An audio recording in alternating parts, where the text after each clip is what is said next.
Stu was running around the ringside area, and as he passed by the commentary table, he yelled at me, "Why aren't you saying anything?" My name is Grant Baciocco, and on this channel I talk about creativity and my thoughts on creativity. Seize the moment or regret it later.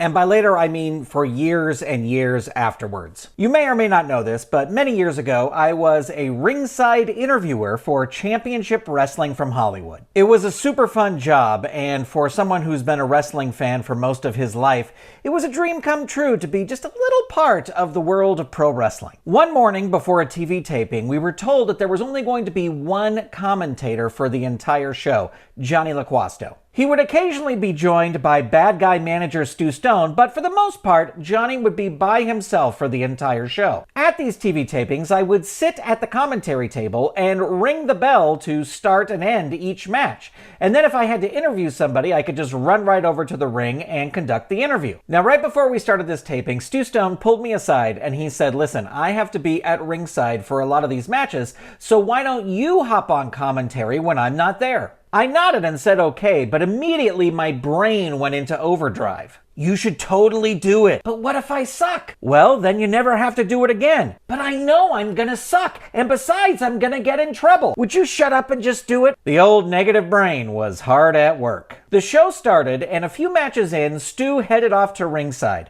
Well, I put on the headset microphone and I sat there and well, I didn't say anything. My negative brain kept saying, "No one in charge told you to do this, so if you do it, you're going to get in trouble. And besides, you're gonna suck if you try to do it." At one point during the match, Stu was running around the ringside area, and as he passed by the commentary table, he yelled at me, "Why aren't you saying anything?" I laughed, but I didn't say anything, even though I knew deep down he was right. I should say something. You see, Stu was living my childhood dream, being a wrestling manager. When I was a little kid, that's all I wanted to be, a wrestling manager. And here was Stu actually doing it, and he was doing it because he seized every opportunity that was presented to him. But me? I just sat there for the whole taping with the headset on, with the microphone, and I didn't say one word.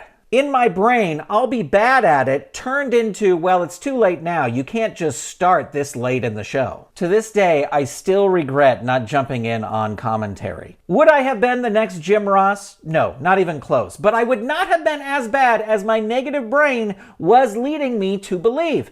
I'm a strong improviser. I've been watching wrestling since I was in 4th grade, and I knew everybody who was involved in the matches. So it wouldn't have gone horribly, and I wouldn't have gotten in trouble. Dave Marquez, the executive producer, wouldn't have been that mad at me, and even if he was, he would just say, "Don't do that again." And what if I had been good at it? Would it have opened new doors for me? Maybe. It would have shown Dave and the other producers that they had another person they could plug into that position if they needed it. But it might also not have opened doors for me. But at the very least, it would have been fun. But you know what?